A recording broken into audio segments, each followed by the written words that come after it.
नमस्कार, हिमाचल बुलेटिन में आपका स्वागत है। पेश हैं आज के समाचार। मुख्यमंत्री श्री जयराम ठाकुर ने आज केंद्रीय वित्त मंत्री श्रीमती निर्मला सीतारमण द्वारा वर्ष 2022-23 के लिए प्रस्तुत बजट को देश की अर्थव्यवस्था, किसानों, समाज के कमजोर वर्गों तथा विकास को नई गति प्रदान करने की दिशा में एक कारगर दस्तावेज बताया है। शिमला में पत्रकारों से बातचीत करते हुए मुख्यमंत्री श्री जयराम ठाकुर ने कहा, केंद्रीय बजट प्रस्तुत हुआ है और मैं केंद्रीय बजट पर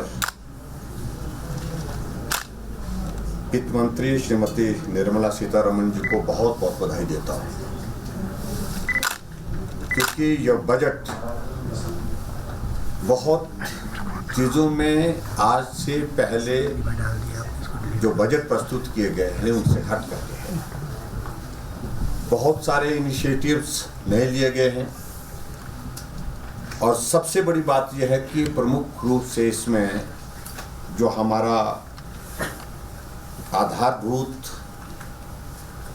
संरचना को स्ट्रेंथन करने की दृष्टि से, सुदृढ़ करने की दृष्टि से इसमें फोकस दिया गया है सारे बजट में।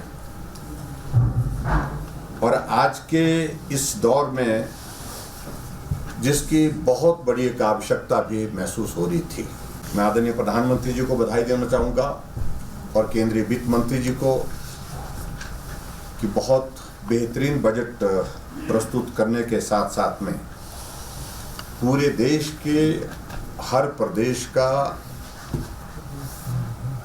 हर क्षेत्र का और हर वर्ग का इसमें ख्याल रखा गया है।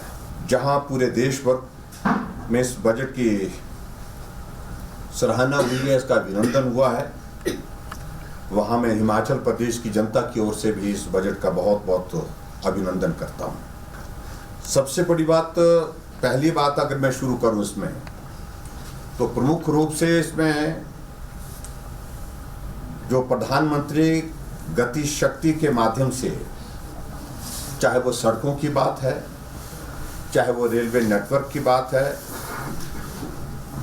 चाहे वो हवाई अड्डे की बात है, चाहे वो बंदरगाह की बात है, चाहे वो सार्वजनिक परिवहन प्रणाली की बात कहें और चाहे हम जलमार्ग की बात कहें,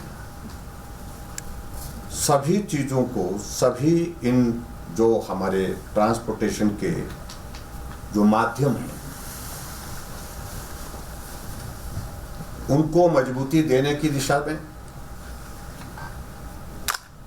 और उनको गति देने की दिशा में एक बहुत ही महत्वपूर्ण पहल हुई है। और ये आदरणीय प्रधानमंत्री जी का विजन भी है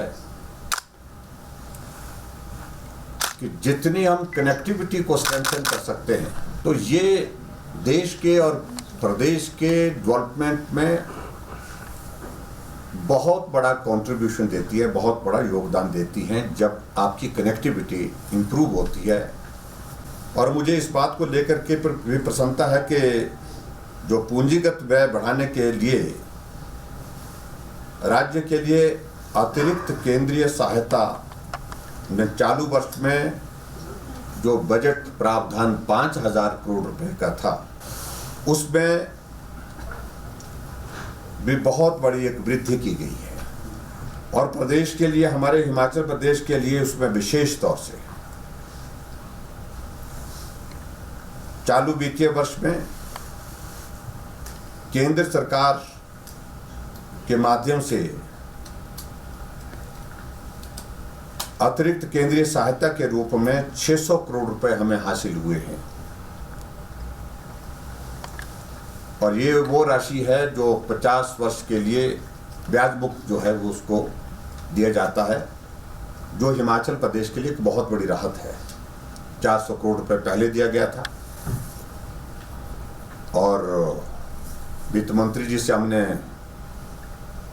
उनका संदेश आया था, फ़ोन आया था और फ़ोन जन्मदिन के शुभकामनाएं के लिए था और मैंने उनसे आग्रह किया कि वित्त मंत्री से ऐसे उपलक्ष्य में और तो कुछ मांगा नहीं जा सकता, हम चाहते हैं कि प्रदेश के लिए आप और मदद करें।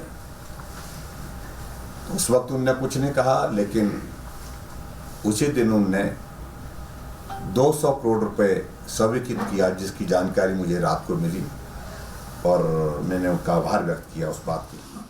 श्री जयराम ठाकुर ने कहा कि बजट में जीरो बजट प्राकृतिक खेती को प्रोत्साहित करने की बात की गई है, जिससे हिमाचल प्रदेश में प्राकृतिक खेती को और अधिक बढ़ावा मिलेगा। उन्होंने कहा कि जल जीवन मिशन के अंतर्गत केंद्र सरकार द्वारा 2022-23 के लिए 60,000 करोड़ रुपए का प्रावधान किया गया है, जिससे हिमाचल प्रदेश सरकार को जुलाई 2022 तक प्रदेश के सभी ग्रामीण घरों में पाइप के माध्यम से पीने का पानी पहुंचाने में सहायता मिलेगी। मुख्यमंत्री ने कहा कि अंतर्राष्ट्रीय सीमाओं से सटे ग्रामीण क्षेत्रों के लिए वाइब्रेंट विलेज नाम से एक नई योजना आरंभ करने का प्रस्ताव भी स्वागत योग्य है, क्योंकि इससे प्रदेश के सीमावर्ती क्षेत्रों का विकास सुनिश्चित होगा।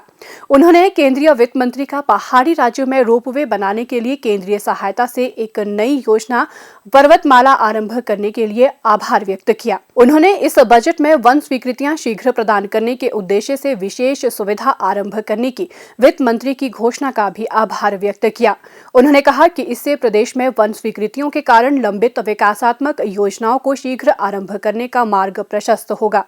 श्री जयराम ठाकुर ने नई पेंशन स्कीम के अंतर्गत मिलने वाली कर राहत को 10% से बढ़ाकर 14% करने का भी स्वागत किया है। उन्होंने दिव्यांगों तथा उनके माता पिता को कर में राहत प्रदान करने की घोषणा का भी स्वागत किया है।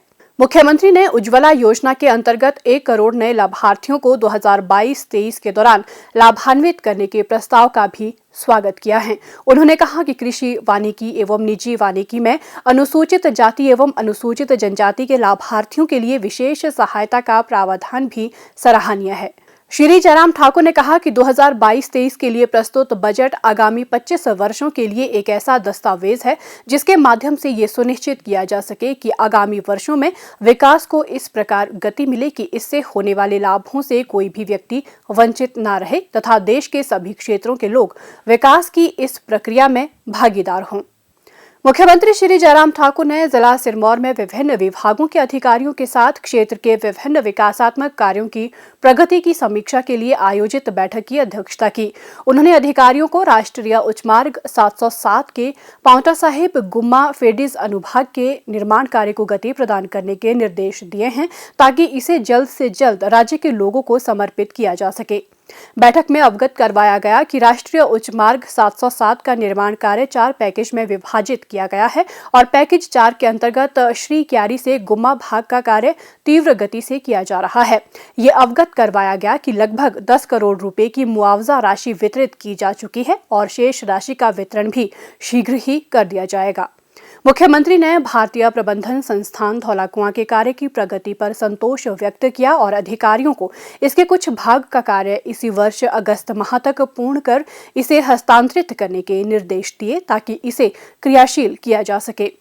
बैठक में अवगत करवाया गया कि भारतीय प्रबंधन संस्थान में वर्ष 2022 के लिए 600 से अधिक छात्रों का दाखिला किया जाएगा। संस्थान की सुरक्षा दीवार का 85% कार्य पूर्ण कर लिया गया है और शैक्षणिक सत्र 2023 को नए कैंपस में प्रारंभ किया जाएगा। मुख्यमंत्री ने जिला में नए प्रापण केंद्रों की स्थापना के मामले पर चर्चा करते हुए किसानों की सुविधा के लिए कृषि उपज विपणन समिति और हिमाचल प्रदेश राज्य खाद्य एवं नागरिक आपूर्ति निगम के माध्यम से गेहूं और धान का प्रापण प्रारंभ करने की संभावनाएं तलाशने के निर्देश दिए। बैठक में अवगत करवाया गया कि जिला में 3 केंद्रों हरिपुर, टोहाना, कालाअंब और रामपुर घाट में प्रापण प्रक्रिया आरंभ की जा चुकी है।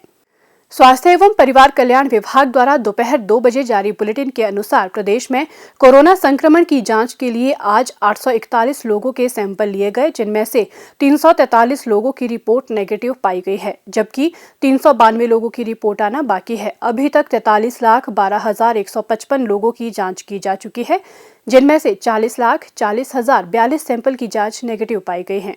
प्रदेश में कुल 2,71,719 लोगों में कोरोना वायरस के संक्रमण की पुष्टि हुई है, जिनमें से 2,59,185 लोग इस बीमारी से ठीक हो चुके हैं और 8,532 व्यक्ति उपचाराधीन हैं।